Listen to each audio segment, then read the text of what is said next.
Hello बच्चों, आज हम विद्युत द्विध्रुव द्वारा किया गया कार्य निकालना है जो कि एक समान विद्युत क्षेत्र में रखा हुआ है। चलो देखते हैं। इसमें पहले ये आपको हेडिंग दिखाई दे रही है। मान लिया इसमें P द्विध्रुव आघूर्ण का एक विद्युत द्विध्रुव E तीव्रता वाले एक समान विद्युत क्षेत्र में रखा हुआ। यदि P और E के बीच का कोण थीटा हो तो द्विध्रुव पर लगने वाले बल को निकालना है। यहाँ बल F ले रहे हैं। तो चलिए पहले हम एक समान विद्युत क्षेत्र बना दे रहे हैं। ये आपका एक समान विद्युत क्षेत्र E बना रहा हूं मैं। चित्र बहुत ध्यान से बनाएंगे बच्चों। ये आपका E एक समान विद्युत क्षेत्र हो गया। इसमें ये इलेक्ट्रिक डाइपोल रखा हुआ है आपका।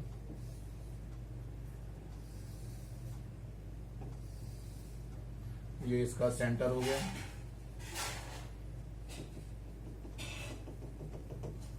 सेंटर से थीटा कोण बन रहा है इसका। ये वाला कोण आपका थीटा है। ये अब इसमें जब इसको घुमाया जाएगा तो ये यहां पहुंच जाएगा और ये वाला हिस्सा यहां आ जाएगा और ये कुछ ऐसा दिखाई देगा बच्चों। इस तरीके का दिखाई देगा ये। इसका मतलब ये हुआ कि जब इसमें लंब डाल देंगे ये ऐसे आ जाएगा, यहां पर ऐसे आ जाएगा। तो सबसे पहले ये A है और ये B है, माइनस Q है यहाँ पे और ये प्लस Q है और इनके बीच की दूरी 2L है। तो ये L में बढ़ जाएगा तो ये L और ये L आ जाएगा। यहां पर A B कर दिया, यहां मान लिया कि C और D पे पहुंच गया है ये। तो यहां पे वास्तव में क्या हो गया, यहाँ पे अब ये वाला बिंदु L आ गया और ये वाला बिंदु M हो गया और ये बिंदु O कहलाएगा। इसमें बच्चों में पहले ये दूरी निकालनी पड़ेगी, तो निकाल लेंगे हम लोग। देखो कैसे निकालते हैं। तो लगने वाला बल F की बात कर रहे हैं। तो F जो लग रहा है इधर लगेगा। ये F is equal to Q E के बराबर हो जाएगा, क्योंकि आवेश प्लस Q और माइनस Q है। यहां पर भी बल जो लग रहा है वो इधर F is equal to Q E आ जाएगा। अब इसको यहाँ पे देखते हैं जो बल लग रहा है, यानी कार्य निकालना है। तो कार्य के लिए वास्तव में क्या होता है बच्चों, कार्य बराबर होता है बल गुणा विस्थापन।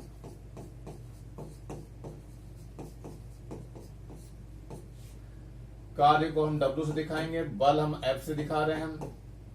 और विस्थापन अगर ध्यान से देखेंगे बच्चों, ये वास्तव में यहां ले गए हैं इसको, तो ये इतना सा विस्थापित हो रहा है इधर और इतना ही विस्थापित ये हो रहा है, यानी AL प्लस BM कर देंगे हम। AL प्लस का BM, और यही दोनों हमें निकालने हैं। AL और BM दोनों निकालने हैं। तो यहां से देखो बच्चों, यहां से AL बराबर BM है और ये किसके बराबर हो जाएगा, ध्यान से देखो, OB माइनस OM।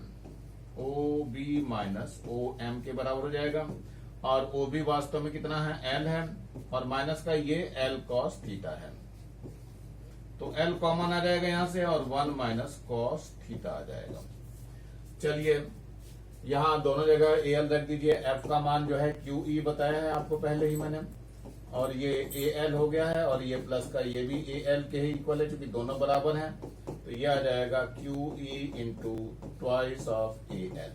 AL का मान वहां से हम रख रहे हैं, कितना है यहाँ पे, ये आ जाएगा QE इंटू 2 और यहां पर एक L आ जाएगा और 1 माइनस कॉस ऑफ थीटा हो जाएगा।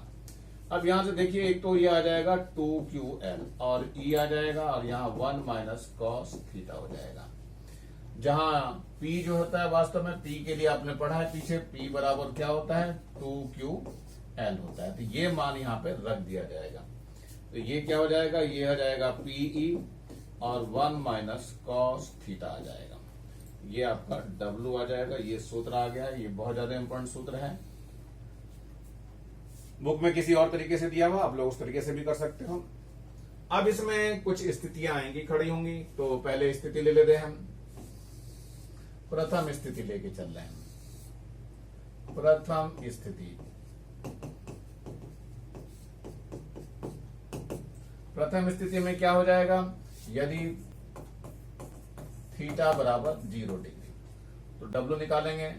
W इक्वल टू कितना हो जाएगा, ये आ जाएगा PE 1 माइनस कॉस 0। तो W बराबर हो जाएगा PE और 1 माइनस 0 का मान 1 होता है cos 0 का, तो ये 0 आ जाएगा W। तो ये कंडीशन फर्स्ट वाली है। द्वितीय स्थिति देखिए, अब द्वितीय स्थिति में क्या है, थीटा बराबर हो जाएगा 90 डिग्री। तो W बराबर कितना आ जाएगा, PE होगा और 1 माइनस कॉस 90 डिग्री आ जाएगा, यानी PE हो गया और यहाँ 1 माइनस 0 आ जाएगा, कुल मिलाकर के ये PE आ जाएगा। तो ये W आपका एक और आ गया। अब आता है तृतीय स्थिति, ये दिखाई दे रहा है यहाँ पे, ये दिखाई दे रहा है, हाँ वहाँ दिखाई दे रहा है। तृतीय स्थिति, इसमें थीटा बराबर जो है 180 डिग्री आ जाएगा। तो W बराबर कितना हो जाएगा, PE हो जाएगा और 1 माइनस कॉस ऑफ 180 डिग्री आ जाएगा। तो यहाँ कितना हो जाएगा, PE 1 माइनस का, ये -1 होता है, जिसको +1 कर देगा, तो ये आ जाएगा 2PE। इसका मतलब ये हुआ कि 180 अंश घुमाने में द्विध्रुव द्वारा सबसे अधिक कार्य किया जाएगा। ध्यान रखना, द्विध्रुव को अगर हम घुमा करके 180 घुमाते हैं तो इसमें कार्य सबसे अधिक होगा। चलिए थोड़ा आगे बढ़ते हैं बच्चों। अब तक हम कराते रहते, एक आधे एग्जाम्पल भी देख लो क्या है। ये हमें दिया हुआ है प्लस का 9E और प्लस का E, दो बिंदु आवेश एक दूसरे से 8 मीटर की दूरी पर रखे हैं। एक तीसरा बिंदु आवेश Q उपयुक्त दोनों आवेशों को मिलाने वाली रेखा पर कहां रखा जाए कि वह संतुलित होगा, मतलब यहाँ पे बल आपको बराबर मिलेगा। तो चलिए यहाँ पे ले रहे हैं हम, ये पहला ये 9E आवेश है और इससे कुछ दूरी पर यहाँ पर जो रखा हुआ ये E आवेश है और बीच में ये हमने Q आवेश रख दिया है। तो यहाँ पर और ये यहाँ पर ये दिखाई दे रहा है, इनकी बीच की दूरी कितनी है बच्चों, ये 8 सेंटीमीटर है। अब इसमें हमने ये वाली दूरी x मान ली है और इधर वाली दूरी कितनी हो जाएगी, 8 माइनस x सेंटीमीटर हो जाएगी। अब इन दोनों के बीच जो बल लग रहा है, प्रतिकर्षण बल कार्य करेगा इसके द्वारा, तो यहाँ पर बल F1 लगेगा और इसके द्वारा बल लगेगा वो इधर लगेगा, बल F2 लगेगा। परिमाण में ये दोनों बराबर होंगे और एक दूसरे के विपरीत होंगे, तभी ये संतुलन की स्थिति में होगा। तो यहाँ पर F1 बराबर F2 कर देंगे, सूत्र लगा दीजिए। तो यहाँ हो जाएगा 1/4 पाई एप्सिलॉन 0 K आ जाएगा। Q1 कितना है, 9E है और Q2 Q है, बटे में R स्क्वायर, तो X का स्क्वायर हो जाएगा बराबर, यहाँ कितना हो जाएगा, यहाँ हो जाएगा E है केवल, तो 1/4 पाई एप्सिलॉन 0 K और Q की जगह E आ जाएगा और Q ऐसी रहेगा, अपॉन R स्क्वायर की जगह 8 माइनस x का स्क्वायर हो जाएगा। अब यहां से ध्यान देखिए, ये पूरा का पूरा इससे कैंसल आउट हो जाएगा, Q से Q भी कट जाएगा, E से E भी कट जाएगा। जो बचा उसको लिख लेते हैं, 9/x का स्क्वायर हो गया और यहाँ 1/8 माइनस x का स्क्वायर हो गया। अब यहाँ पर इसको कर देंगे हम 3/x का स्क्वायर होल स्क्वायर और यहाँ 1/8 माइनस x का होल स्क्वायर कट जाएंगे, तो ये हो जाएगा 3/x बराबर कितना, 1/8 माइनस x। अब तिरछी गुणा करनी है, इसमें गुणा करके यहाँ लिख देते हैं जरा, कितना आ जाएगा, यहाँ पर ये x हो जाएगा और 3 की गुणा हो जाएगी इधर 8 माइनस x से, ये 3 की इधर गुणा हो जाएगी। अब क्या होगा, इसके अंदर गुणा कर दीजिए, तो x बराबर हो गया 8 या 24 और ये 3x को इधर भेज दीजिए, तो x प्लस 3x हो गया बराबर 24, 3 और 1 ये 4x हो गया, यहाँ पे 24 आ गया, तो x बराबर 24/4, 4 6 24, तो x बराबर 6 सेंटीमीटर। लेकिन बच्चों ये ध्यान रखना कहां से है, ये 9E आवेश से 6 सेंटीमीटर की दूरी पे है और अगर E आवेश से पूछता है तो केवल 2 ही सेंटीमीटर बचेगा, क्योंकि 8 माइनस 6 आपको निकालना पड़ेगा। तो चलिए ये आंसर हो गया हमारा। ये एक और है, 2 आवेश प्लस का 2 माइक्रोकूलम और माइनस का 2 माइक्रोकूलम एक दूसरे से 10⁻⁻2 मीटर की दूरी पर, यानी ये विद्युत द्विध्रुव है। इस द्विध्रुव की निरक्षीय स्थिति में 0.3 मीटर की दूरी पर विद्युत क्षेत्र की तीव्रता ज्ञात कीजिए। चलिए आवेश देखिए, Q का मान कितना दिया है, 2 माइक्रोकूलम है। 2L दी हुई है, कितनी है, 2L बराबर है 10⁻⁻2 है।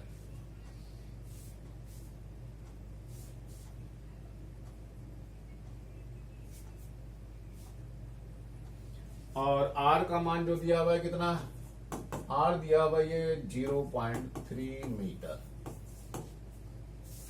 तो चलिए निकाल लेते हैं इसका सूत्र। विद्युत क्षेत्र का जो सूत्र होता है E बराबर 1/4πε0K होता है, और यहाँ Q अपॉन कितना होता है, R क्यूब होता है बच्चों। क्योंकि L का मान बहुत छोटा होता है इसलिए इसको छोड़ सकते हैं। ये वास्तव में 2 × 10⁻⁶ कूलाम के बराबर हो गया। अब इसमें निर्वात अथवा वायु उन्होंने दिया नहीं है, तो निर्वात अथवा वायु ही लेके चलते हैं। K का मान 1 हो जाएगा। यहाँ पे मान रख दीजिए, तो ये हो गया 9 × 10⁻9 हो गया। Q का मान कितना हो जाएगा, 2 × 10⁻⁶ हो गया। R का मान यहाँ से है 0.3 और इसका क्या हो जाएगा, क्यूब हो जाएगा। अब जरा इसको और सॉल्व करना है हमें, कितना आ जाएगा यहाँ देखते हैं। ये हो गया 9 × 10⁹ है ये, और माइनस का 6 हो जाएगा यहाँ से, और इंटू 2 है, और बटे में कितना आ जाएगा, ये 0.3 × 0.3 × 0.3 आ जाएगा। देखिए 10 हटाते हैं सबकी, तो यहाँ ऊपर कितना आ जाएगा, 1000 आ जाएगा। देखो ये 3 × 9 आ जाएगा, फिर 3 से ये 3 कट जाएगा, ये बचा 2/3। तो 2/3 × 10 की घात, देखिए यहाँ पे 9 में से 6 गए, कितना बचेगा, 3। 3 और यहाँ 10 की घात 3 है, 4 मौजूद है यहाँ, तो ये 3 3 6 हो जाएगा। यानी 2/3 × 10 की घात 6 न्यूटन प्रति कूलाम, और यही आंसर हो जाएगा। ज्यादा दशमलव में बदलना चाहो तो इसको दशमलव में बदल सकते हो, लेकिन ये आंसर इतना ही रहेगा। बच्चों कैलकुलेशन में बहुत ध्यान रखना पड़ेगा, इसका स्क्रीनशॉट ले लीजिए आप लोग, और कैलकुलेशन में बहुत ध्यान रखनी पड़ती है इसके लिए। चलते हैं हम आगे की ओर बढ़ते हैं थोड़ा सा। ये है घन कोण को समझाने का प्रयास किया गया है। अब तक आपने समतल कोण पढ़ा हुआ है। समतल कोण बराबर होता है चाप बटे त्रिज्या। अब तक जो कोण पढ़ा है वो यही पढ़ा है, कोण बराबर चाप बटे त्रिज्या, और इसका मात्रक क्या होता है, रेडियन होता है बच्चों। ये आप लोगों ने पढ़ा हुआ है पहले से ही, लेकिन ये समतल कोण पढ़ा हुआ है। आज हम घन कोण पढ़ने जा रहे हैं। तो ये मान लिया कोई एक गोलाकार है, जैसे बॉल होती है उस तरह से गोलकार है, उस पे से कोई सा एक हिस्सा ले लिया गया है। ये वाला एक हिस्सा दिखाई दे रहा है जिसको डीएस बोल रहे हैं हम, यहाँ पे ये दिखाई दे रहा है। इसका यहाँ पर केंद्र पे सारे को मिला दे रहे हैं, तो यहाँ पे ये जो कोण बन रहा है ये घन कोण कहलाता है, और डी ओमेगा से इसको दिखाते हैं। छोटा कोण है इसलिए डी ओमेगा से दिखाते हैं, और डीएस इसका क्षेत्रफल हो गया। तो ये इसकी त्रिज्या हो गई, आर यहाँ से दिखाई दे रही है, ये आर है, आपकी त्रिज्या हो गई। ये वाला क्षेत्रफल डीएस लिखा हुआ यहाँ पे दिखाई दे रहा है। ये क्षेत्रफल इस पे कितना कोण बना रहा है, उस कोण को हम घन कोण कहते हैं, और डी ओमेगा से दर्शाते हैं। तो यही यहाँ पे दिया हुआ है, डी ओमेगा बराबर डीएस अपॉन आर स्क्वायर, ये सूत्र है बच्चों। और ये एक विमाहीन राशि है, ये ध्यान रखना है, ये विमाहीन राशि है, लेकिन इसका मात्रक होता है बच्चों स्टेरेडियन। ध्यान रखना, इसका मात्रक क्या होता है, स्टेरेडियन। ये भी विमाहीन राशि है कोण भी, लेकिन इसका मात्रक होता है रेडियन। कभी कभी एग्जाम में यही पूछा जाता है, ऐसी कोई राशि बताइए जिसमें विमा नहीं है, विमाहीन राशि हो, लेकिन उसका एक मात्रक हो, ऐसा क्वेश्चन इसमें आता है। तो चलिए आगे की ओर बढ़ते हैं हम लोग। इसका मात्रक ध्यान रखेंगे, स्टेरेडियन होता है ये।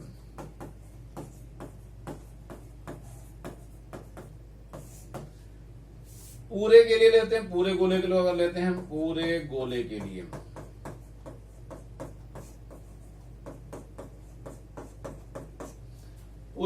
लिए क्या हो जाएगा बच्चों, ये जो डीएस का मान है, यानी ये जो डीएस निकाल रहे हैं, ये हो जाएगा 4πr², और रख दीजिए इसमें। और डी ओमेगा जो है किसके बराबर हो जाएगा, ये छोटा है तो ये पूरा का पूरा आ जाएगा ओमेगा।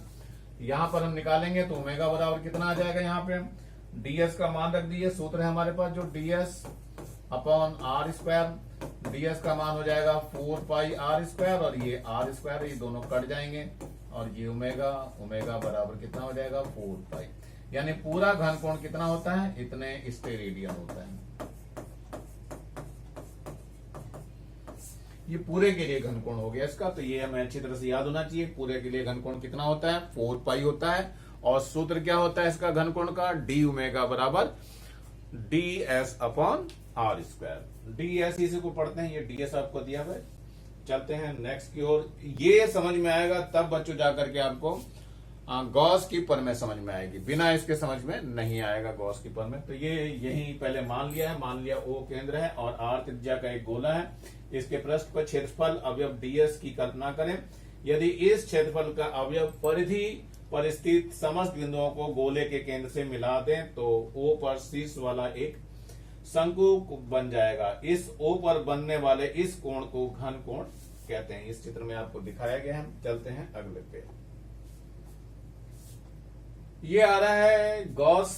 गॉस साहब का नाम जो है कार्ल फ्रेडरिक गॉस है इनका। इसके नाम पर ही ये थ्योरम का नाम गॉस प्रमेय रखा गया है।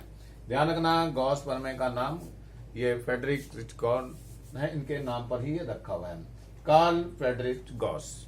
तो ये नाम आपको अच्छी तरह से याद होना चाहिए, क्योंकि गॉस इनके सरनेम में आता है, इसलिए थ्योरम का नाम ही गॉस प्रमेय रखा गया है।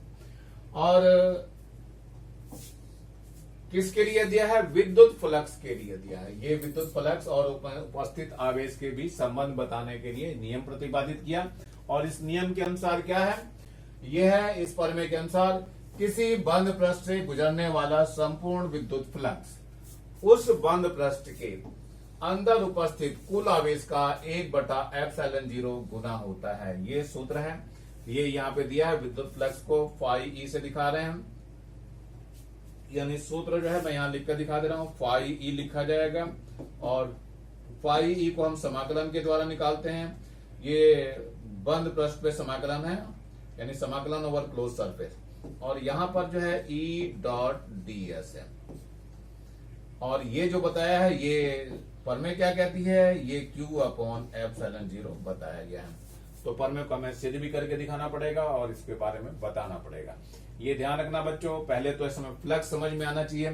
फ्लक्स वास्तव में होता क्या है? विद्युत फ्लक्स या चुंबकीय फ्लक्स जो भी होते हैं। पहले वाटर फ्लक्स को समझ लो। यहाँ पे एक नदी चल रही है और नदी को लंबवत काट दिया गया, ऐसे नदी चल रही है पूरी, या उधर से इधर आगे चली आ रही है। तो नदी को जब बीच से काट देंगे हम, तो ये एक ऐसा सरफेस दिखाई देगा। उसके एकांक सरफेस से जितना पानी निकल के आ रहा होता है उसको कहते हैं वाटर फ्लक्स। ऐसे ही हम क्या करते हैं, अगर कोई विद्युत क्षेत्र है, उस क्षेत्र में ऐसी कोई काल्पनिक एरिया खींच दिया जाए, यानी एक पृष्ठ खींच दिया जाए, तो उसके अंदर एकांक क्षेत्रफल से जितना भी पृष्ठ निकल के आ रहा है, यानी जो विद्युत बल क्षेत्र आ रहा है, उसका मान जो है उसको विद्युत फ्लक्स कहते हैं। ध्यान रखना। तो यहां पर विद्युत फ्लक्स को हम किससे दिखा रहे हैं? फाई ई से दिखा रहे हैं। और ई यहां पर जरा समझ लेंगे। ई यहां पर ये विद्युत क्षेत्र है, ये विद्युत क्षेत्र की दिशा दिखाई है। ds ये अलग से दिया हुआ है आपको, और इन दोनों के बीच का ये कोण दिया हुआ है। यहां पर एक सूत्र और ध्यान आएगा, बहुत ज्यादा उस सूत्र को इस्तेमाल करते हैं। A.B का जो मान होता है वास्तव में AB cos थीटा होता है। तो हम यहाँ पर जो है कभी कभी इस सूत्र को इस्तेमाल करेंगे, E.ds।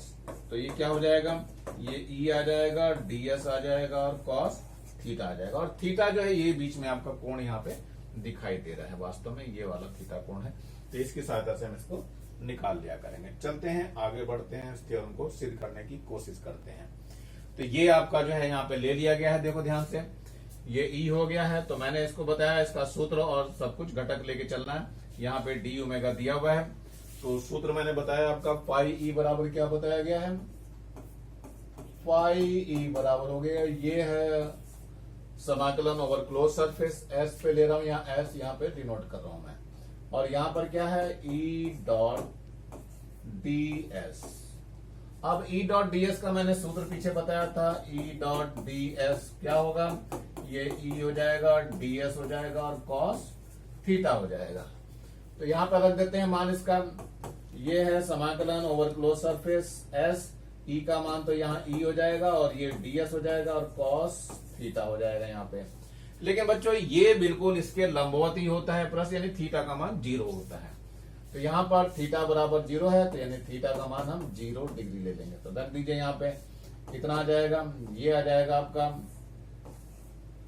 समाकलन ओवर क्लोज सरफेस है ये, और यहाँ E हो गया और ds हो गया और cos कितना हो जाएगा? 0 अंश। cos 0 का मान 1 होता है। तो हमने ये समाकलन ले लिया over close surface, E ds हो गया और इसका मान 1 आ गया है। ये हम जो निकालने जा रहे हैं फाई ई का मान निकालने जा रहे हैं। अब ये वास्तव में होता क्या है, ई तो बाहर आ जाएगा और ये समाकलन ओवर क्लोज सरफेस बन जाएगा और ये ds का मान हो गया। ई का मान आता है, हमें ई का मान सूत्र हमने पता है, पहले ही पढ़ा, क्या पढ़ा हुआ, ई बराबर होता है 1/4πε0 और Q अपॉन आर स्क्वायर होता है एक बिंदु आवेश के कारण, पढ़ा हुआ है, तो इसको हम ले लेते हैं। ये हो जाएगा 1/4πε0 और Q अपॉन आर स्क्वायर। और ये जो समाकलन आपको दिखाई दे रहे हैं ये ओवर क्लोज सरफेस यानी जो S लिखा जा रहा है ds यानी कि ये जो हो जाएगा पूरे का क्षेत्रफल मांग रहा है तो 4πr² होता है ये।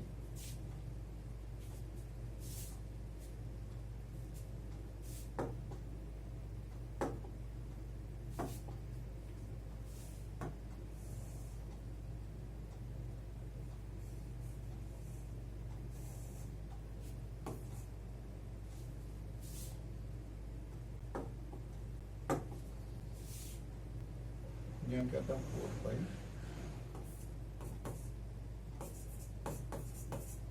यहां था 4πr²। चलिए ये मान हम यहां रख देंगे तो देखो क्या आ जाएगा, यहाँ 1/4πε0 है यहाँ पे और Q अपॉन r² है और इसका जो मान आया वो यहाँ पे कितना रखना था हमें, 4πr² लिखना था, 4πr²। अब जरा ध्यान से देखिए क्या क्या निकल के आएगा इसमें।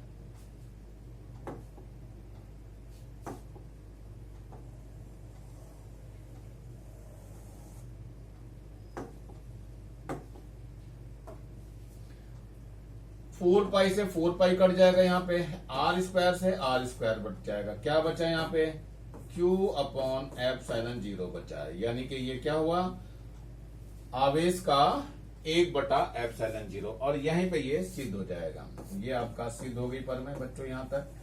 तो ये आपको ध्यान रखना है कि ये फाई ई का मान आपको निकाल के दिखाना पड़ेगा इसको, और ये चित्र आपको बिल्कुल ढंग से याद करना पड़ेगा। ऐसे ही गॉसियन थ्योरम कोई ले ली, गॉसिये ये सरफेस बोलते हैं इसको हम, और ये इसका केंद्र था, वृत्त का केंद्र था और इससे 8 दूरी पर यानी ये त्रिज्या थी आपकी, और ये पृष्ठ था। पृष्ठ किसी भी तरीके का हो सकता है इसलिए हमने लंबवत इसमें दिखाया हुआ है ds को लेकर के।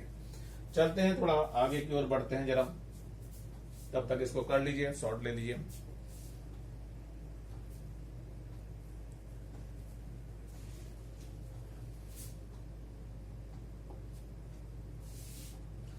अब यह है एक समान आवेशित गोलीय कोष के कारण विद्युत क्षेत्र की तीव्रता ज्ञात करनी है। गोलीय कोष है बच्चों, ये गोलीय कोष आपको दिखाई दे रहा है, ये गोलीय कोष लिया और इसमें प्लस Q आवेश दे दिया, तो प्लस Q आवेश क्या हो गया, समान रूप से ये वितरित हो गया चारों ओर। और इसके बाहर एक ये गॉसियन सरफेस ली है, ये गॉसियन सरफेस कहते हैं इसको।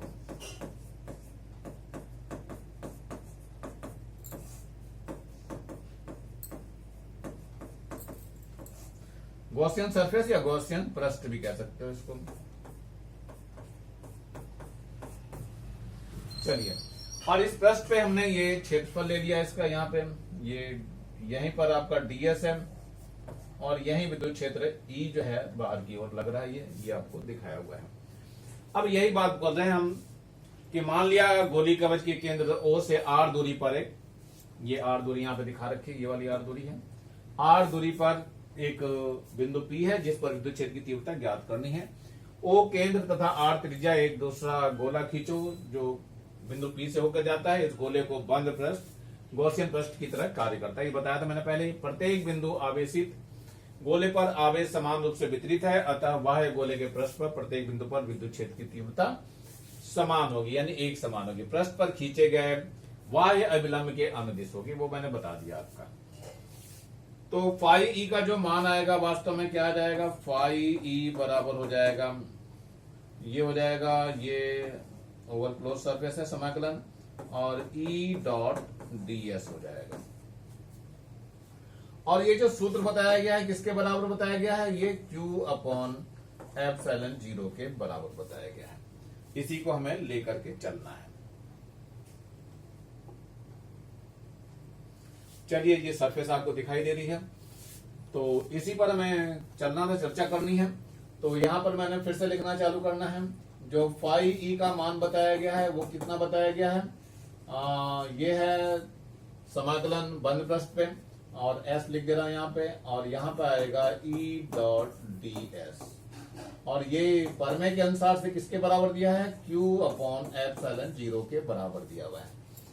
अब ई यहां पर करना क्या है, इसका सूत्र रख देते थे। मैंने पीछे बताया था आपको कि ई डॉट डी एस वास्तव में कितना होता है, ये आ जाएगा E D S cos of theta आ जाएगा। थीटा का मान कितना है आपका 0 डिग्री है, मान रख दीजिए यहाँ पे। तो ई डॉट डी एस का मान कितना आ जाएगा बच्चों, ई आ जाएगा, डी एस आ जाएगा और कॉस 0 हो जाएगा। कॉस 0 का मान रख दीजिए, तो ई डी एस और इंटू 1, यानी कि ये आ जाएगा ई डी एस। ये ई का ई डॉट डी एस का मान आ गया। चलिए यहाँ मान रख देते हैं। तो मान रखेंगे तो कितना आ जाएगा यहाँ पे, ये है ओवर क्लोज सरफेस समाकलन का एस, ये आ जाएगा कितना, ये ई हो गया और डी एस हो गया, और इक्वल टू क्यू अपॉन कितना है, एप्सिलॉन 0 है। अब इसमें ई को बाहर निकाल दीजिए, और ये जो बच जाएगा ये समाकलन बच जाएगा और क्लोज सरफेस पे, और डी एस हो जाएगा, और ये Q अपॉन एप्सिलॉन 0 आ जाएगा।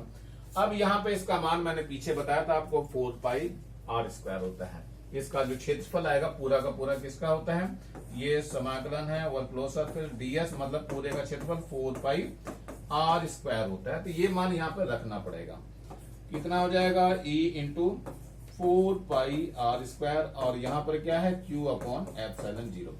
इसको इधर भेज देते हैं तो E का सूत्र निकल के आ जाएगा 1 अपॉन 4 पाई एप्सिलॉन 0 और Q अपॉन आर स्क्वायर। यही सूत्र हमें प्राप्त करना था, यही विद्युत क्षेत्र का सूत्र है।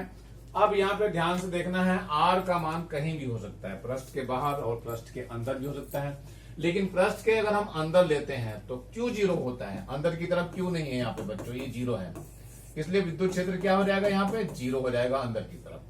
पृष्ठ पे कैपिटल आर हो जाएगा, आर की जगह यहाँ पर जब लेंगे इस पृष्ठ पे स्मॉल आर का मान कैपिटल आर के बराबर हो जाएगा, और इधर बढ़ते जाएंगे तो स्मॉल आर का मान बढ़ता जाएगा, विद्युत क्षेत्र की तीव्रता कम होती जाएगी। चलिए इसको हम इस चित्र में समझ लेते हैं जरा। ये यहाँ पे दिया हुआ है, जब गोलीय कवच के पृष्ठ पर है तब क्या है, तब के लिए मैंने बताया स्मॉल आर का मान कितने बराबर हो जाएगा, कैपिटल आर के बराबर हो जाएगा। तो ई का मान आ जाएगा 1 upon 4 pi epsilon 0 Q upon R square हो जाएगा, और ये स्थिर रहेगा। अब इसके बाद देखो यहाँ तीसरा नंबर, ये तो मैंने ये बताया, यहाँ पे दिखाई दे रहा है आपको लिखा हुआ है, और ये जब बिंदु गोलीय कवच के अगर अंदर है, क्योंकि गोलीय कवच के अंदर दिया हुआ संपूर्ण आवेश उसके पृष्ठ पर समान रूप से वितरित होता है, अतः अंदर कोई आवेश नहीं होता। मैंने पहले बताया कोई आवेश नहीं होता, इसलिए Q का मान 0 हो गया तो E का मान भी 0 हो जाएगा। अतः एक समान आवेशित गोलीय कवच के अंदर प्रत्येक बिंदु पर विद्युत क्षेत्र की तीव्रता 0 होती है, ऐसा कुछ बताया जाता है। और यही कारण है कि जब कहीं कार में यदि बैठे हुए जा रहे हैं और अचानक बिजली चमक रही होती है या गिरती है, तो उस वक्त जो है सावधानी जो बरतनी है वो कार के शीशे, खिड़की वगैरह दरवाजे सब बंद कर लेने हैं, जिसके कारण क्या होगा, अंदर विद्युत क्षेत्र की तीव्रता 0 रहेगी, आपको झटका नहीं लगेगा, बाहर सरफेस पे ही वो सारा आवेश रहेगा। तो चलते हैं हम आगे की ओर बढ़ते हैं। अगला पॉइंट जो बाहर की ओर देखना है उसके लिए ये बाहर आ रहा है, देखो बाहर के लिए दिखाई दे रहा है, ये दूरी बढ़ती जा रही है, यानी आर का मान इधर बढ़ता जा रहा है। ये यहां से दिखाई दे रहा है, ये आपका जा रहा है, ये इधर बढ़ता हुआ जा रहा है, ये आर आपका जा रहा है, यहाँ पर कैपिटल आर हो गया है, लेकिन ये इधर स्मॉल आर चल रहा है, ये यहाँ पे दिखा रखा है इसको। तो यहाँ पर जो है आपको अधिकतम दिखाई दे रही है ई का मान, ई का मान जो बताया था सरफेस पे, अंदर तो है, अंदर क्या हो गया, अंदर की तरफ E बराबर 0 है, और पृष्ठ पर जो है वो E का मान कितना है, 1 अपॉन 4 पाई एप्सिलॉन 0 है, और Q upon capital R square है। और इसके बाद ध्यान से देखिए, पृष्ठ के बाहर अगर लेते हैं, किसके बाहर है, ये पृष्ठ के बाहर है, पृष्ठ के बाहर E का मान जो हो जाएगा 1 upon 4 pi epsilon 0 Q upon R square हो गया। दैट मीन्स E क्या हो गया, समानुपाती 1 अपॉन आर स्क्वायर हो गया। इसलिए ये ग्राफ देखो नीचे की तरफ गिरता हुआ जा रहा है, ये ग्राफ जो दिखाई दे रहा है ये नीचे की तरफ चलता जा रहा है बच्चों, ये देखो ध्यान से, ये किसके लिए है, ये वाला सूत्र हमने अभी जो बताया वो वाला है। और यहां पर जो दिखाई दे रहा है वो ये वाला सूत्र आया है। और अंदर की तरफ ध्यान से देखो, कोई लाइन नहीं खींची हुई है, यानी यहां से यहां तक जाने में कोई भी लाइन नहीं है। इसका मतलब यहां पर विद्युत क्षेत्र शून्य है। यहां पर ई का मान 0 दिखाया हुआ है। तो इसको बहुत विशेष ध्यान रखेंगे, जब विभव में जाएंगे तो ये चीजें पलट जाएगी, क्योंकि विद्युत विभव यहां होता है अंदर की तरफ।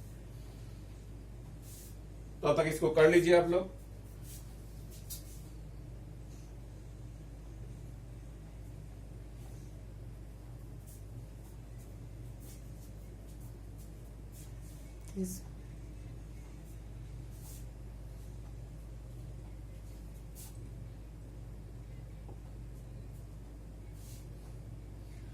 अतः एक समान आवेशित गोलक के अंदर विद्युत क्षेत्र की तीव्रता गोले के केंद्र दूरी के अनुक्रमानुपाती होती है तथा गोले के केंद्र और विद्युत क्षेत्र की तीव्रता शून्य होती है। मैंने पहले बताया था, केंद्र पर विद्युत क्षेत्र की तीव्रता शून्य होती है। और एक समान आवेशित गोले के विभिन्न बिंदुओं पर विद्युत क्षेत्र की तीव्रता और गोले के केंद्र से दूरी के मध्य ग्राफ प्रदर्शित किया गया। मैंने ग्राफ पीछे बता दिया था कि गोले के पृष्ठ पे विद्युत क्षेत्र की तीव्रता सर्वाधिक होती है, सबसे ज्यादा पृष्ठ पे ही होती है। अब गॉस के नियम से हम कूलम के नियम को लाना चाह रहे हैं। गॉस के नियम से कूलम के नियम की व्युत्पत्ति करनी है। तो मान लेते हैं ये आपका चित्र दिया हुआ है, यहाँ पे प्लस क्यू आवेश रखा हुआ है और ये गॉसियन सरफेस है और इसकी त्रिज्या हमने आर ले रखी है और यहाँ पी बिंदु है। यहाँ पर ही आपका ये डीएस भी रहेगा, इधर की तरफ डीएस और ई भी है इसी की तरफ। यही यहाँ पे लिखा हुआ भी है। एक बिंदु आवेश प्लस क्यू स्थित है, इससे आर दूरी पर एक बिंदु पी है, उससे होकर जाता है। इस गोले का पृष्ठ गॉसीय पृष्ठ की तरह कार्य करेगा। इस गोले के पृष्ठ के प्रत्येक बिंदु पर विद्युत क्षेत्र की तीव्रता एक समान तथा पृष्ठ के लंबवत बाहर की ओर होगी। इस गोलीय पृष्ठ से गुजरने वाला संपूर्ण विद्युत फ्लक्स फाई ले रहे हैं हम। यहाँ पे जो फ्लक्स है वो फाई ई बोला जाता है। यहाँ पे चलते हैं फाई ई को, पहले इसको नोट कर लीजिए। फाई ई हम निकालना चालू करें। मैंने बताया इधर की तरफ क्या था आपका, ये इस तरफ जो जा रहा था इसमें इधर आपका डीएस भी था, वेक्टर डीएस। तो चलिए यहाँ पे निकालते हैं।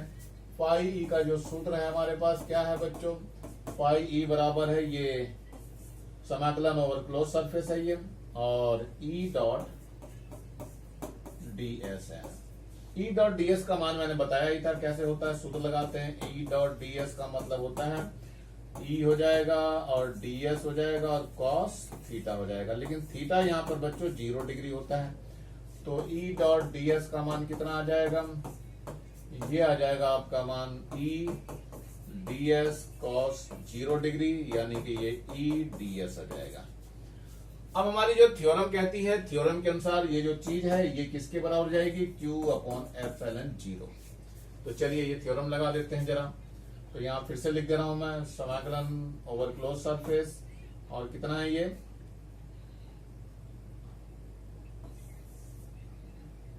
ई आ गया यहाँ पे, और ये डीएस हो गया, और यहाँ पर क्या है, ये है Q अपॉन एप्सिलॉन 0। चलिए इसमें ई को बाहर ले लेते हैं। तो ई यहाँ आ गया, ये समाकलन ओवर क्लोज सरफेस है ये, और ये डीएस हो गया, और यहाँ पर क्या है Q अपॉन एप्सिलॉन 0। अब क्या होगा, यहाँ पे ई का मान हमें पता है, ई का मान जो होता है एफ अपॉन Q0 होता है। ई का मान एफ अपॉन Q0 होता है, क्योंकि यहाँ ध्यान देना, ई का मान जो वास्तव में परिभाषा जो बताई थी मैंने, एफ अपॉन Q0 होता है। रख दीजिए मान यहाँ पे, तो ये हो जाएगा एफ अपॉन Q0, और इसका मान जो है 4 पाई आर स्क्वायर होता है। मैंने पीछे बताया था अभी, किसका मान बताया था, ये समाकलन ओवर क्लोज सरफेस डीएस का मान जो होता है वो 4 पाई आर स्क्वायर, ये संपूर्ण पृष्ठ इसका चाहिए हमें। और यहाँ पर क्या दिया हुआ, ये Q अपॉन एप्सिलॉन 0 है। सबको जरा उधर भेज दीजिए। तो F बराबर कितना आ जाएगा, ये आ जाएगा 1 अपॉन 4 पाई एप्सिलॉन 0, और Q आ जाएगा, Q0 आ जाएगा बटे में आर स्क्वायर। और यही न्यूटन का सूत्र है बच्चों। इसी सूत्र की सहायता से हम लोग अपने प्रश्नों को हल करते हैं। ध्यान रखना है, यहाँ पे मात्रक जरूर लिख देंगे आप लोग, न्यूटन है ये, मात्रक का होना बहुत जरूरी है। मेरे ख्याल से समझ में आ गया होगा बच्चों। ये आज के वीडियो में मैं यही रहने दे रहा हूँ। आशा करता हूँ आप लोगों को वीडियो अच्छा लगा होगा। यदि अच्छा लगा हो तो आप लोग मेरे इसको लाइक करेंगे, वीडियो को सब्सक्राइब करेंगे और ज्यादा से ज्यादा बच्चों को शेयर करेंगे, जिससे ज्यादा बच्चों को फायदा हो सके और ज्यादा से ज्यादा लाभ उठा सकें। Thank you, have a nice day. इसी प्रकार मेरे चैनल को देखते रहिए।